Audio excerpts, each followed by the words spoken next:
Absennya di mana ya? Absen. Lepas absennya. Tapi dia bisa dengar. Oh, belum kesini. Tahan. Oke. Absennya belum nyampe ke sini. Ntar saya telepon dia. Kok nggak dikelilingin, Mas? Ada yang belum absen? Mas Munir, sudah bisa dengar Siap, suara siap. Ya ada. Ada. Tapi dia nggak boleh dengar suara. Ya.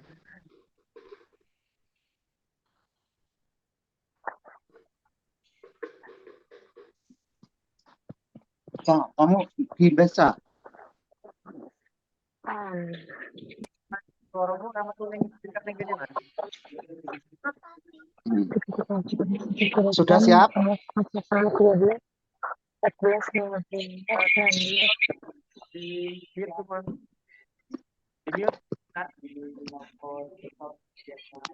Ya. Assalamualaikum Pak Munir. Ya, waalaikumsalam Pak Heri. Perintah. Ya. Pokok nyuruh Mas.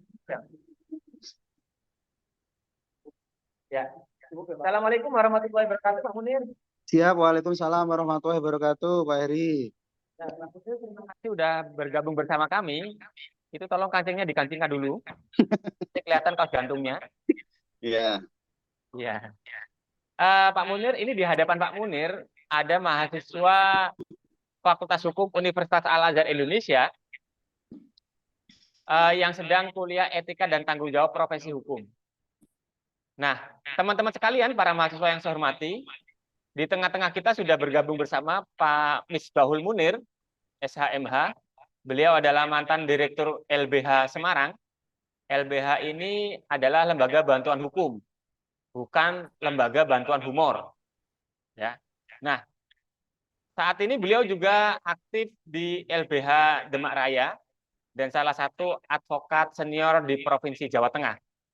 Pada hari ini saya meminta Pak Munir untuk bergabung bersama kita untuk sekedar sharing terkait dengan pengalaman beliau selama menjadi advokat, dukanya, dan juga kira-kira apa pesan-pesan yang bisa disampaikan oleh para mahasiswa-mahasiswa yang mungkin nantinya pengen berkecimpung di dunia advokat seperti Pak Munir. Waktu dan tempat kami persilakan, Pak Munir, silakan.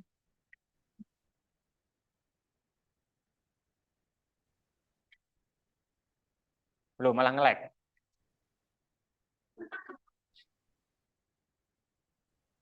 Pak. Bapak.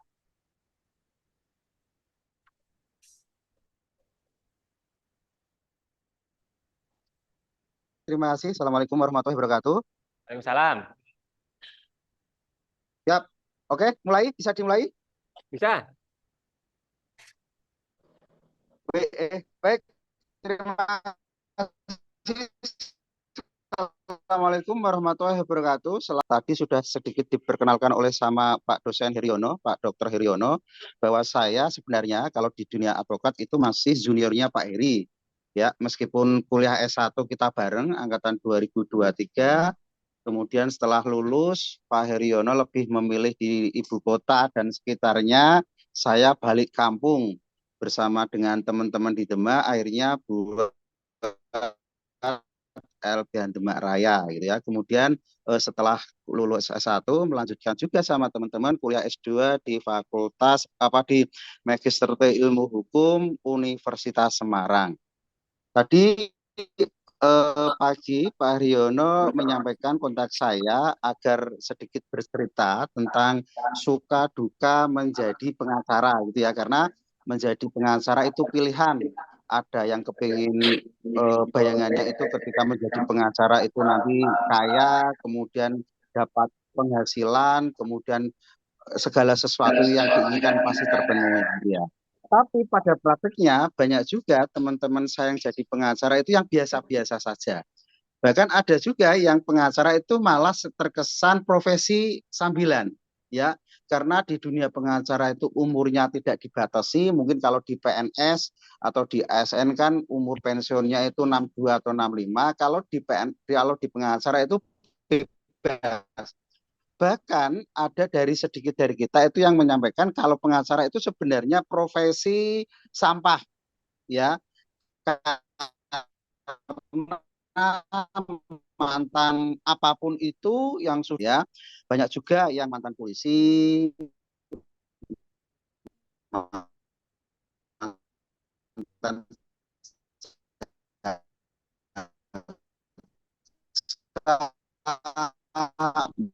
mantan hakim, ketik dunia pengacara, maka profesi kita ya profesi sampah. Buktinya yang mana ketika mereka itu sudah tidak bisa diterima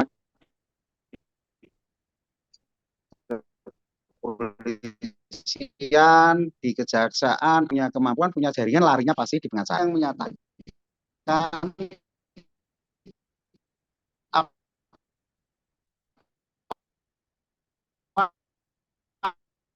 ada pasal yang menyatakan kejaksaan itu sama-sama dalam rangka menegakkan keadilan. Tapi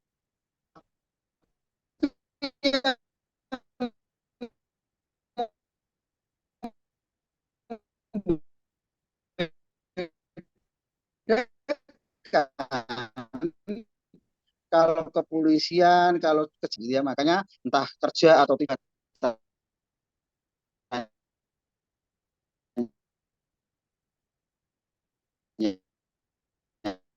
Pak Munir, mungkin sampean nyari agak tempat yang sinyalnya kuat dikit, Pak. Karena di sini putus-putus.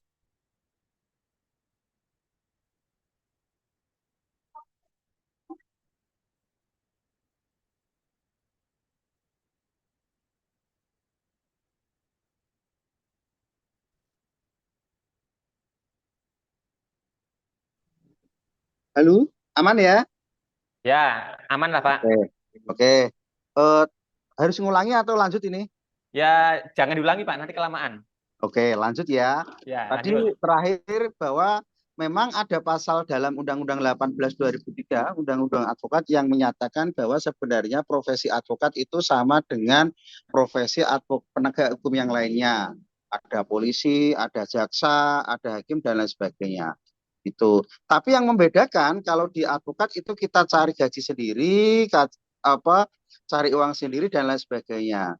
Untuk yang APH yang lain itu malah dianggarkan oleh negara, itu yang membedakan. Tapi secara prinsip itu sama, kita sesama aparat penegak hukum yang dilindungi oleh undang-undang. Itu ada beberapa hak dan kewajiban advokat ya. Mungkin Pak Heri kaitan dengan materi yang kemarin sudah kita kirimkan, sudah dikirimkan ke teman-teman ya? Belum, Pak. Belum. Saya akan kirimkan kalau mereka sudah setor ke saya 50.000 satu orang. Oke, siap. Itu kemarin sudah ada beberapa tugas dan tanggung jawab kaitan dengan undang-undang yang diatur di dalam undang-undang advokat.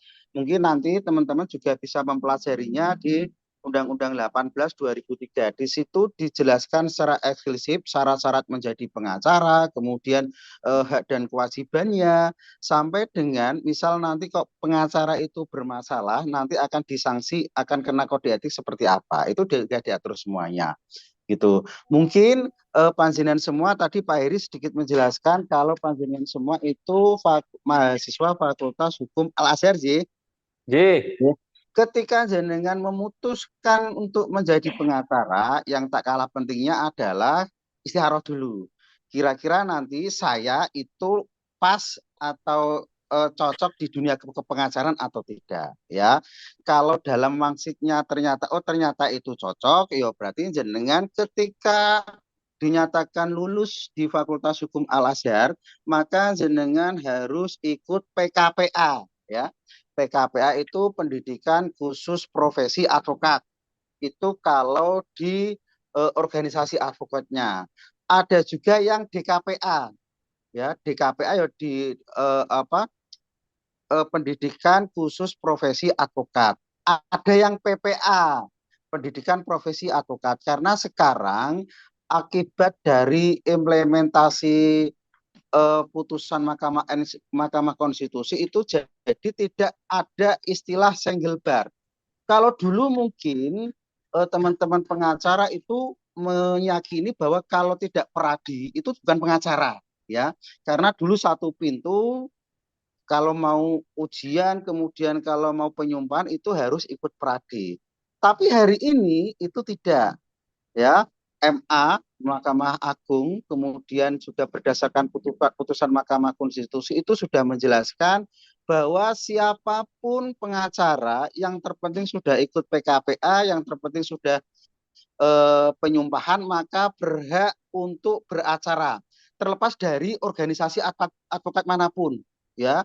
Kalau dulu ada peradi, sekarang itu ada peradi, bahkan peradi itu infonya ada 5. Ada peradi versi Junifer Girsang, kemudian ada peradi versi Otto, kemudian ada peradi versi Luhut, kemudian ada peradi versi Sugeng, dan lain sebagainya. KI pun juga demikian.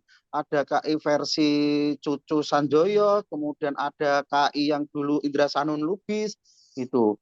Maka sekarang pintu keran organisasi advokat itu terbuka lebar.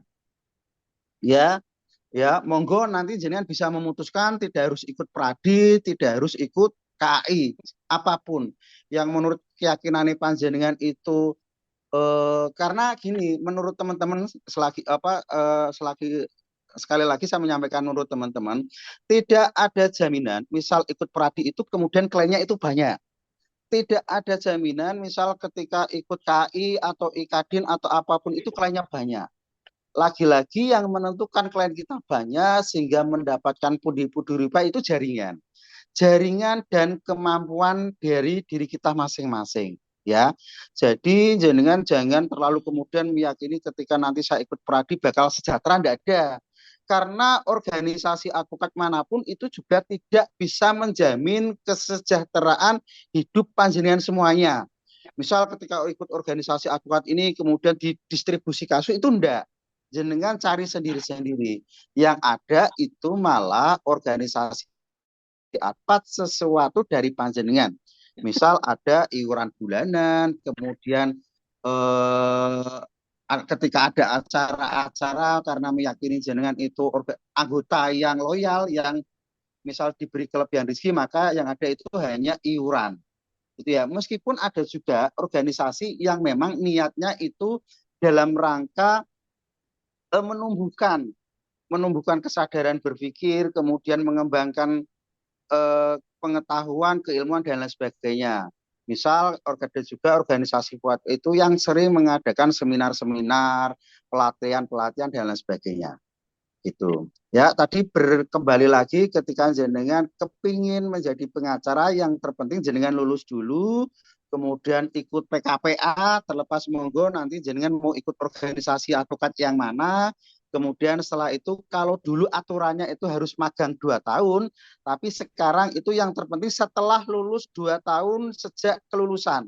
Ya, ketika jenengan lulus 2 tahun, misal hari ini nanti jenengan lulus tahun 2023, ya berarti jenengan bisa diangkat menjadi pengacara itu nanti di tahun 2026 lebih amannya, atau 2025. Ya, kemudian ketika PKPA ujian, ya, ujian itu pun juga masing-masing organisasi advokat itu punya grade sendiri. Ada organisasi advokat yang memang grade-nya tinggi, misal harus nilainya itu berapa persen gitu. Ada juga organisasi advokat yang terpenting ikut dan ada jaminan lulus. Yang terpenting itu bayar. Karena yang terpenting bagi mereka yang penting dapat masa sebanyak-banyaknya, dapat anggota sebanyak-banyaknya. Terlepas nanti kemampuan kapasitasnya itu seperti apa nanti sambil jalan. Gitu. Ya, setelah ujian dan dinyatakan lulus, maka jenengan akan disumpah oleh pengadilan tinggi. Ya, di awal sudah saya sampaikan kalau dulu itu penyumpahannya itu satu pintu, harus melalui Pradi, Perhimpunan Advokat Indonesia.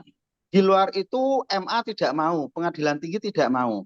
Tapi hari ini yang terpenting itu MA atau PT bisa menunjukkan bahwa yang bersangkutan itu sudah pernah ikut PKPA, sudah ujian dan lulus, pasti nanti PMA atau PT tidak ada kata lain selain lanjutkan atau selain sumpah gitu ya.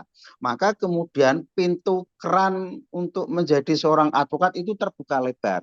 Maka jangan heran setiap tahunnya ada beberapa atau bahkan ratusan advokat yang dinyatakan sumpah dan siap untuk berpraktek. Minta ini izin. Ya, meskipun Ya, nanti kita minta kaitan temen dengan kita ya. kemampuan, kaitan dengan kapasitasnya, yo masing-masing gitu.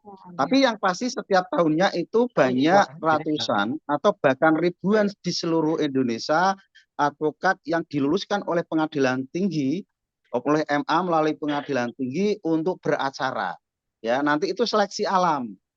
Ada yang mau hanya niatnya yang penting saya dapat legalitas, kemudian pengacara, kemudian setelah sumpah kembali ke habitatnya masing-masing, ada yang kembali ke pabrik, ada yang kembali ke perusahaan, atau mungkin ada yang memang pada waktu itu sebagai kepolisian kembali ke institusi, dan nanti legalitas sebagai pengacaranya akan dipergunakan setelah dia pensiun. Karena banyak juga teman-teman ketika saya kemarin di kantor polisi itu yang sebenarnya sudah mengikuti PKPA, sudah mengikuti ujian dan lain sebagainya. Memang itu menurut mereka dipergunakan ketika nanti saya sudah pensiun. Itu Mas, ini pensiun baru tak pergunakan, maka saya akan berpraktek sebagai pengacara. Itulah yang tadi disampaikan oleh teman-teman itu sepertinya monggo siapapun itu boleh masuk di pengacara sesuai dengan ketentuan perundang-undangan.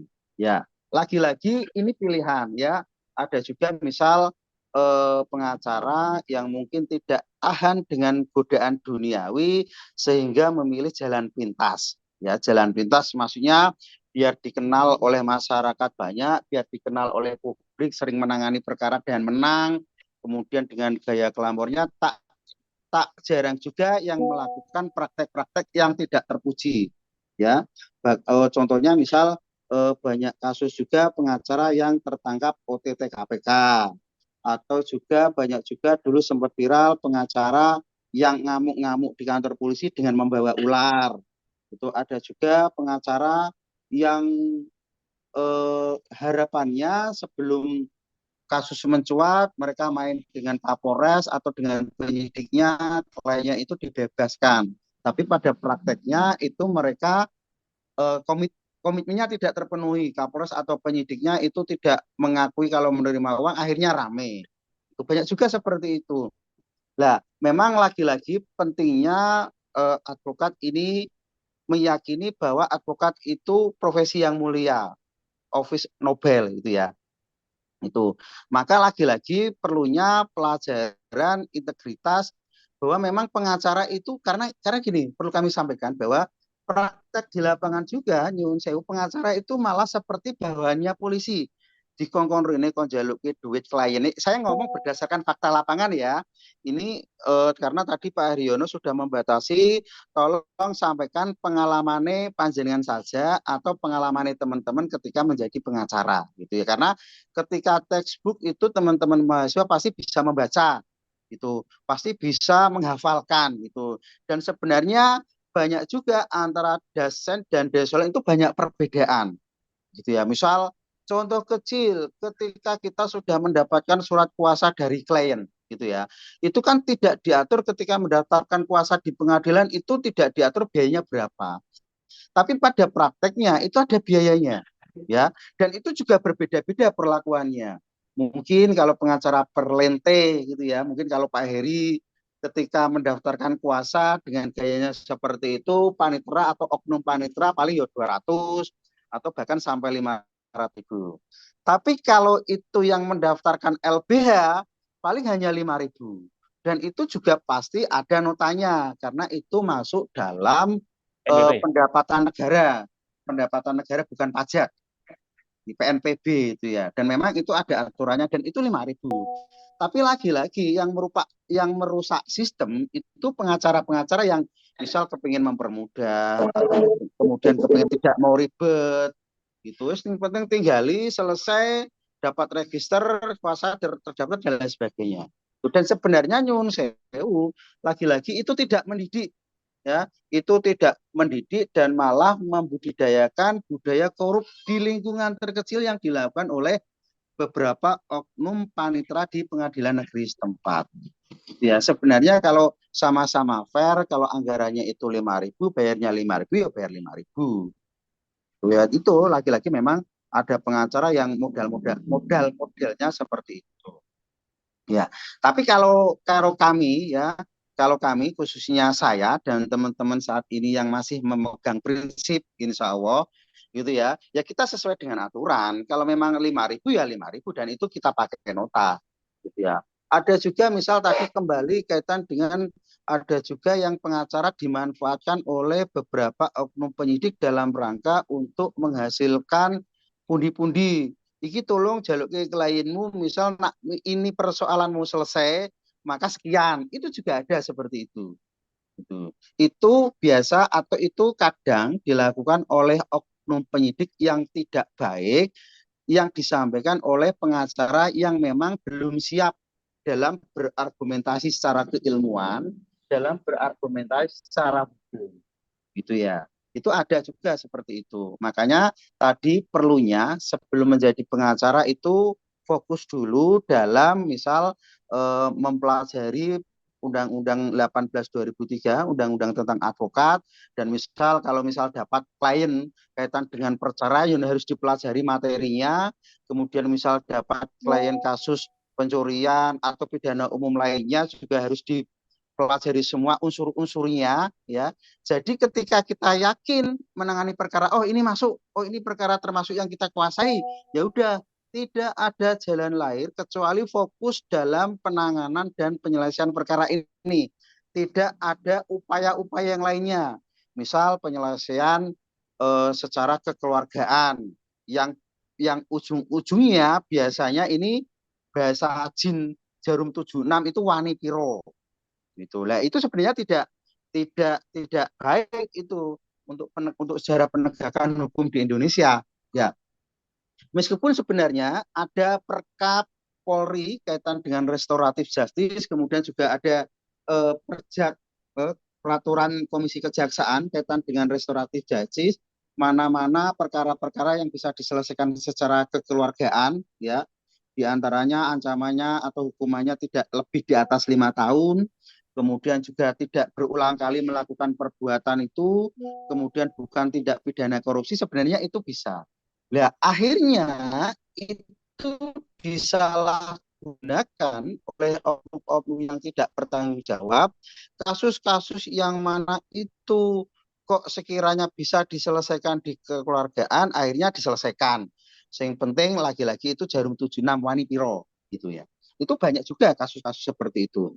Ya, kembali lagi kalau kepingin menjadi pengacara itu ya, ketika sudah ikut PKPA atau PPA atau di KPA, kemudian ikut ujian penyumpahan, kemudian baru dinyatakan sah sebagai pengacara.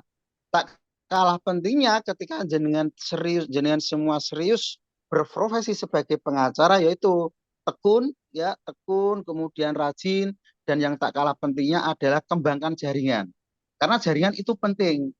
Ya, seperti saya berjari dengan Pak Dr. Heryono, ketika Pak Dr. Heryono ada klien yang misal dekat-dekat di Kabupaten Demak atau di Kota Semarang, pasti kontaknya saya. Atau begitu juga ketika saya dapat klien di Jakarta atau di Banjarmasin atau di Palembang, karena saya meyakini itu dekat dengan Pak Heryono, maka saya linkkan, maka saya soundingkan ke Pak Heryono. Ataupun begitu juga dengan saya, misal saya ada kasus di Papua, di Aceh, di Surabaya, di Jogja, dan lain sebagainya. Karena dulu saya alumni YLBHI, Yayasan Lembaga Bantuan Hukum Indonesia, yang kebetulan berkantor di LBH Semarang, jadi kan punya beberapa kantor cabang di Indonesia. Maka ketika ada yang kontak saya dimanapun itu, saya pasti akan soundingkan di mana teman saya itu berdomisili. Begitupun juga sebaliknya. Karena itu faktor efisiensi. Ya, tidak mungkin juga misal saya ke Aceh hanya nangani satu kantor. Ya, itu biasanya habis di operasional dan habis di waktu, ya. Misal harus sidang harus Senin, saya harus berangkat hari Jumat atau hari Sabtu, gitu. Itu. Gitu, Pak Heri, Ya, mungkin itu prolog dari saya. Saya lebih senang bila mana ini jadi proses diskusi antara mahasiswa panjenengan, jenengan dan saya. baik. Suara saya kedengaran Pak Munir? Suara dengar, jelas, Ya. Baik, merdu. teman-teman sekalian, tadi sudah disampaikan oleh Pak Munir bahwa salah satu faktor penting selain kemampuan pemahaman teori dan penguasaan materi itu juga terkait dengan jaringan. Tadi Pak Munir juga sudah nyampaikan kalau kita berjejaring, kalau misalnya nanti ada perkara yang itu mungkin di Semarang, saya biasanya kontak sama Pak Munir, nanti ada perkara di Jakarta, Pak Munir kontak saya.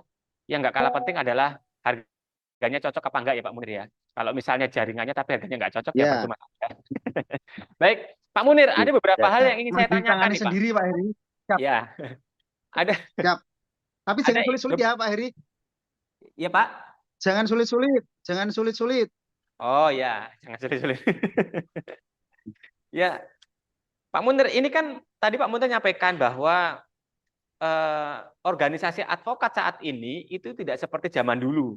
Oke, Yang mana zaman dulu itu kan semua menginduk kepada satu organisasi yaitu Pradi. ya, Kalau tidak Pradi, maka tidak organisasi advokat. Zaman dulu kan oke, seperti itu. ya, Nah, sekarang kan muncul ada Pradi, Pradi juga sudah pecah jadi 5, ada Pradinya Pak Junirmat, ada Pradinya Pak Oto, ada Pradinya ya dan sebagainya, kemudian juga KAI itu ada Sanjaya, kemudian macam-macam. Pertanyaan saya Pak, bagaimana terkait dengan penegakan kode etiknya? ya, Kode etik organisasi siapa yang kemudian dipegang? Misalnya saya anggota Pradi nih Pak, ya. kemudian saya melakukan pelanggaran kode etik di Pradi, Pradi kemudian mecat saya sebagai anggota organisasi profesi. Itu apakah saya kemudian bisa dengan mudah pindah ke KAI dan dapat lisensi? Terus di KAI saya melakukan kesalahan lagi misalnya, kemudian dipecat lagi dari KAI, saya pindah ke Ferrari atau bagaimana? Seperti itu Pak Munir. Ya, ya. Sebenarnya di masing-masing organisasi advokat itu juga punya dewan kode etik. Ya, dewan kode etik memang beberapa kali advokat itu juga sudah dapat misal kalau ketika melanggar kode etik dan ternyata sudah terbukti, lah itulah di sisi kelemahannya karena saat ini tidak ada lembaga kode etik yang mana itu bisa mencakup semuanya. Maka kemarin pada tahun 2022 kalau tidak salah Mahfud MD sempat menginisiasi perlunya lembaga kode etik yang mana itu bisa dipenuhi oleh semua organisasi advokat. Karena pada prakteknya ketika advokat A ini melakukan pelanggaran kode etik, kemudian sudah diproses di internal organisasi advokat itu, maka akan pindah di organisasi advokat B. Gitu ya. Kemudian ketika melakukan pelanggaran kode etik lagi dan diperiksa, kemudian ada sanksi, kemudian pindah lagi ke organisasi advokat C. Lah sing jenenge watak kan ya tidak bisa dirubah. Mungkin wataknya itu sering ngapusi klien atau seenaknya sendiri ketika nangani perkara itu ketika dapat uang kemudian tidak mau menangani perkara, itu banyak juga pengacara-pengacara seperti itu. Yang Ya, Pak penting Munir klien termasuk sudah yang itu Pak ya. Nah, jenengan bisa track ya. Bisa track di googling ya. Cek saja Misbahul Munir LBH Semarang atau Misbahul Munir LBH Demaraya, ada enggak misal keluh kesah kaitan dengan upaya-upaya penanganan yang sering kita lakukan gitu. Karena pada dasarnya dulu pernah saya diskusi dengan Bang Buyung ya. Karena Bang Buyung almarhum. Ya, Bang Buyung almarhum karena Bang Buyung itu dewan pembina kami, pembina saya dulu waktu di LBH Semarang. Beliau sering menyatakan bahwa yang bisa dipercaya oleh orang-orang atau harga diri kita itu yaitu integritas.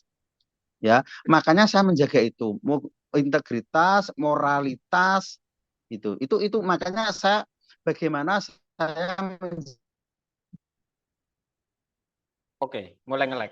Ketika nama kita sudah tidak baik, ketika nama kita itu di mata masyarakat itu sudah tidak terima, lah bagaimana masyarakat itu mau percaya kita, mau pakai jasa kita. Ya. Itu. Baik. Itu kembali lagi kaitan dengan penegakan kode etik, Pak Haryono, ya. Penegakan kode etik memang dulu sempat digagas oleh Prof. Mahfud MD bahwa dulu perlunya lembaga bersama kaitan dalam menyikapi advokat-advokat yang bermasalah, gitu ya. Karena tidak dipungkiri kejadian-kejadian advokat yang bermasalah ini kemudian pindah organisasi A, kemudian B, C itu ada, gitu. Makanya memang saat ini yaitu kelemahannya belum ada organisasi kode etik yang menaungi semuanya. Itu belum ada. Ya. Itulah. Baik. Itu sempat inisiasi oleh Prof. Mahfud MD. Ya. Itu Prof. Heri. Pak Munir. Ya. Dalam. Jadi apa namanya tadi saya sampaikan oleh Pak Munir terkait dengan bagaimana kemudian ini sebenarnya menarik ya teman-teman sekalian. Ketika teman-teman itu ingin melihat track record seseorang, sekarang ini gampang sekali.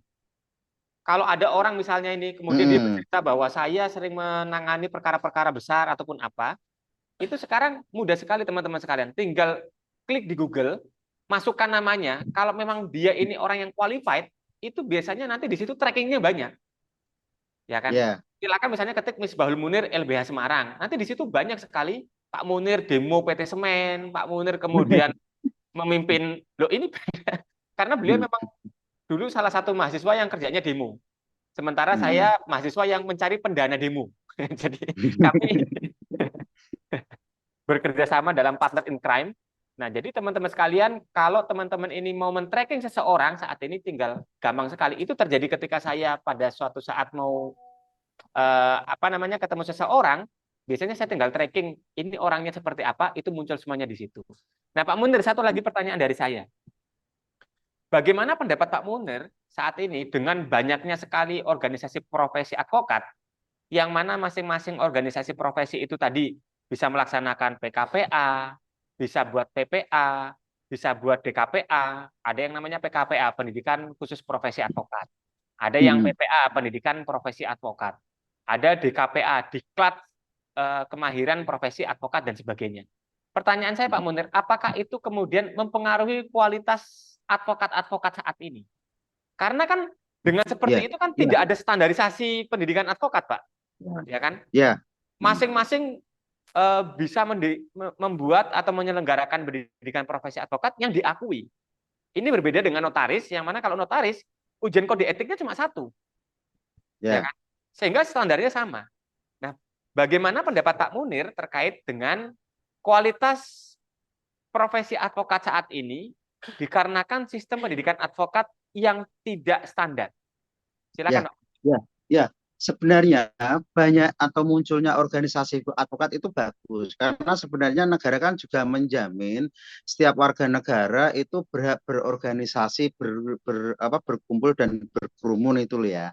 Sebenarnya bagus, tapi memang kelemahannya itu tidak ada standarisasi yang kemudian itu menjadi kesepakatan bersama.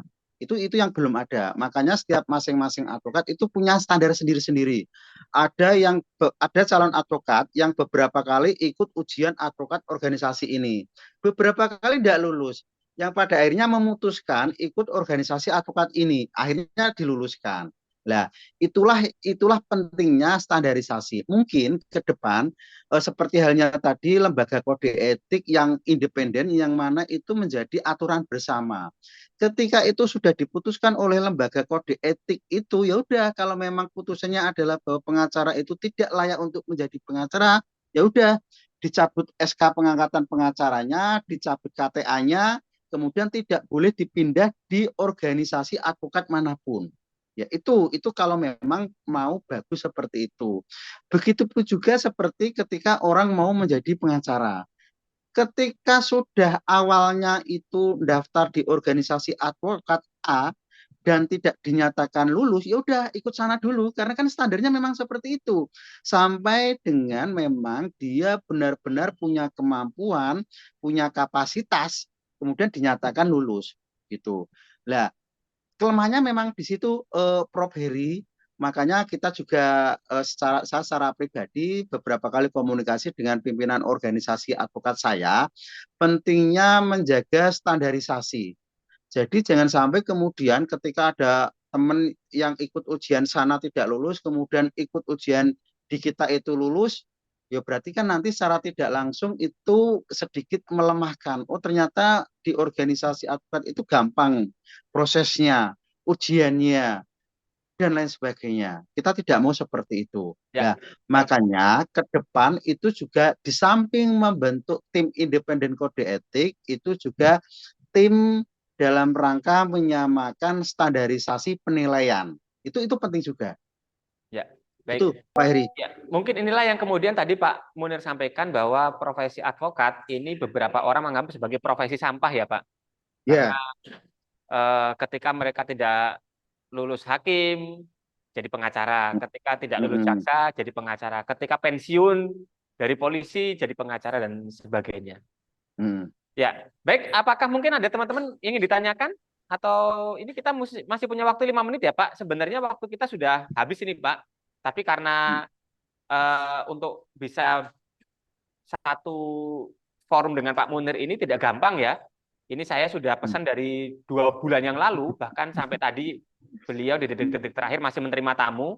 Karena Pak Munir ini adalah mungkin satu-satunya direktur LBH, mantan direktur LBH, yang merangkap sebagai ketua RW setempat. Ya kan? Karena biasanya kan direktur LBH kemudian jadi pengacara kondang, beliau biasanya ngurusi kondangan. Ya, ada pertanyaan silakan. Mungkin tidak ada? Baik. Kalau tidak ada jangan dipaksa Pak Heri. Ya, kalau tidak ada jangan dipaksa. Baik, Pak Munir, saya kira cukup Pak Munir. Terima kasih untuk waktunya. Sebelum kita menutup diskusi kita pada hari ini, mungkin ada pesan-pesan terakhir dari Pak Munir atau membuat wasiat atau bagaimana Pak? Silakan. Seperti yang saya sampaikan semalam Pak Heri, mungkin bisa dibuka kembali kaitan dengan closing statement saya gitu ya. Mungkin bisa disampaikan ke mahasiswa panjenengan. Prinsipnya kalau memang sudah diniati untuk menjadi pengacara, tekun ya. Tekun, jaga moralitas, kemudian yang tak kalah pentingnya adalah tetap berpegang teguh pada prinsip. Jangan mau diatur-atur sama sesuatu yang tidak jelas. Itu ya, misal ketika nanti jenengan memutuskan untuk berpraktek ya, ketika nangani perkara, pasti ono jangan ojo ditangani baik dari siapapun atau bahkan dari lawan pun. Ada yang mengiming-imingi kau jangan puasa ke mereka, tak bayar, kau dibayar oleh mereka itu berapa tak ganti. Itu juga ada. Itu lagi-lagi itu lagi-lagi kembali ke moralitas dan integritas ya. Kembali tetaplah bertegang teguh kepada prinsip. Gitu Pak Prof Doktor. Ya, baik. Terima kasih. Teman-teman sekalian, para mahasiswa yang saya hormati, tolong saya menyampaikan disclaimer. Pak Munir ini memanggil saya Prof itu bukan profesor ya, tapi Prof itu provokator. Jadi tolong ini. Jadi, nah kalau saya manggil Pak Munir ini Prof itu bukan provokator, tapi prostitusi. Ya. Gitu ya Pak Munir ya. Baik, terima kasih Pak Munir untuk waktunya. Sudah selesai? Sudah? Mau apa Mbak? Oke, baik Pak Munir, terima kasih untuk sharing pengetahuannya. Sukses dan sehat selalu untuk Pak Munir. Jangan bosan-bosan untuk berbagi pengetahuan dengan kami. Dan terima kasih untuk waktunya. Sehat selalu untuk Pak Munir. Terima kasih Pak. Siap. Dan siap, Matur suwun, Prof. Terima kasih untuk beri semuanya. tepuk tangan yang meriah untuk Pak Misbahul Munir, Direktur LBH Semarang. Sampai ketemu lagi Pak Munir. Assalamualaikum warahmatullahi wabarakatuh. Waalaikumsalam warahmatullahi wabarakatuh.